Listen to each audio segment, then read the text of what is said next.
Friendzone. A friendzone relationship, also known as a platonic relationship, is a type of friendship that involves a close, intimate bond without any romance. These relationships tend to be characterized by a few different things: closeness, fondness, and acceptance. Platonic relationships can occur in a wide range of settings. People might form a platonic relationship with a classmate, a coworker, or you might make a connection with a person in another setting, such as a school club, an athletic activity, or an organization you're involved in. This type of relationship can play an essential role in providing social support, which is essential for your health and well-being. Research does suggest that platonic friendships can help reduce your risk for diseases, lower your risk for depression and anxiety, or boost your immunity in general. And even sometimes platonic relationships can change over time and shift into a romantic relationship. Toxic. A toxic relationship is any type of interpersonal relationship where your emotional, physical, or psychological well-being is undermined or threatened in some way. Such relationships often leave you feeling ashamed, humiliated, misunderstood, or just unsupported in general. Any type of relationship can be toxic, including friendships, family relationships, romantic relationships, or workplace relationships. Toxic relationships generally have the characteristics of being competitive, having jealousy, and controlling behaviors in general. Sometimes both parties in the relationship create a role in making this toxicity. For example, someone may be contributing to this toxicity if they are all consistently unkind, critical, insecure, and negative. In other cases, one person in a relationship may behave in ways that create toxic feelings. This may be intentional, but in other cases, people may not fully understand how they're affecting other people.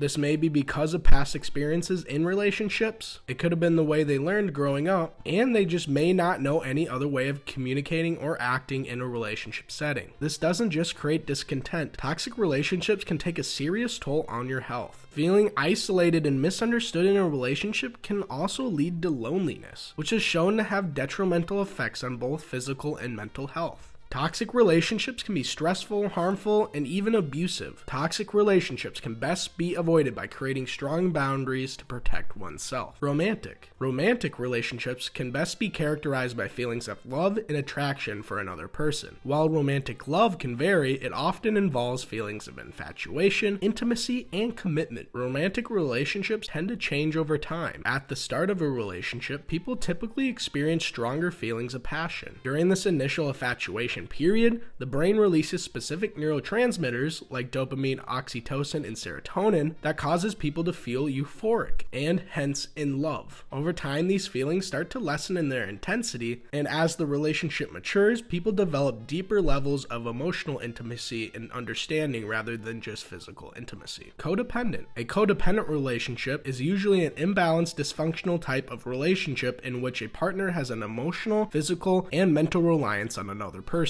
It is also common for both partners to be mutually codependent on each other. Both may take turns enacting the caretaker role, alternating between the caretaker and the receiver of care. The most notable characteristic of a codependent relationship is the role of a giver and taker. Although not all codependent relationships are the same, they can vary in terms of severity. Codependent relationships are co-constructed. While one partner might seem more needy, the other partner might feel more comfortable in being needed. Someone who feels more comfortable by being needed, for instance, may avoid focusing on their own needs by choosing a partner who constantly needs them. Open. An open relationship is a type of consensually non-monogamous relationship in which one or more of the partners have physical intimacy or relationships with other people, but this may come with certain conditions or limitations. Open relationships can take place in any type of romantic relationship, whether it's casual, dating, or being married. There tends to be a stigma surrounding an open relationship. Still, research does suggest that around 21 to 22% of adults will be involved in some type of open relationship at some point in their life.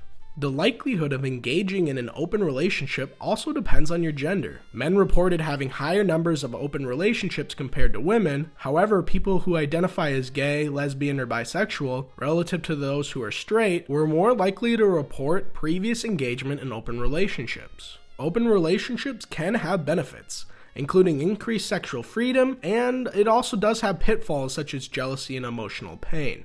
Open relationships tend to be more successful when couples establish early boundaries and clearly communicate their feelings and needs with another. Friends with benefits. Friends with benefits, also known as casual relationships, often involve dating relationships that include physical intimacy without expectations of monogamy and romantic commitment. According to the Canadian Journal of Human Sexuality, friends with benefits also can encompass situations such as one-night stands and booty calls. Casual relationships often exist on a continuum that varies with levels of frequency of contact, type of contact, and amount of personal disclosure. Casual relationships are most common with young adults. Parasocial relationships are one-sided relationships, where one person extends emotional energy, interest, and time to another party. This persona in the other party is completely unaware of the other's existence and the relationship's existence as well. Parasocial relationships are most common with celebrities, musicians, athletes, and other internet personalities. Parasocial behavior is generally caused by repeated exposure to media personas, which causes the media user to develop illusions of intimacy, friendship, and/or identification with that person. Positive information and positive affirmations learned and given by the media persona results in increased attraction, and the quote-unquote relationship progresses. Parasocial relationships are enhanced due to the trust and self-disclosure provided by that media persona. Parasocial behavior has become increasingly popular over the last decade, with more increase in the use of internet platforms so you can really see into these personas' social lives. But parasocial behavior has always been a thing, with celebrities with excessive fame like Elvis Presley, Marilyn Monroe, Michael Jackson, to even people more recently like Justin Bieber, Taylor Swift, and other various internet personalities. Professional relationships are unique interpersonal relationships, with important implications for the individuals in those relationships, and the organizations in which the relationships exist and develop. Professional relationships directly affect a worker's ability and drive to succeed in their company. These connections can exist inside and outside of the offices at these organizations. These connections can be both positive and negative. One such detriment lies in the non-existence of workplace relationships, which can lead to feelings of loneliness and social isolation from others in the company.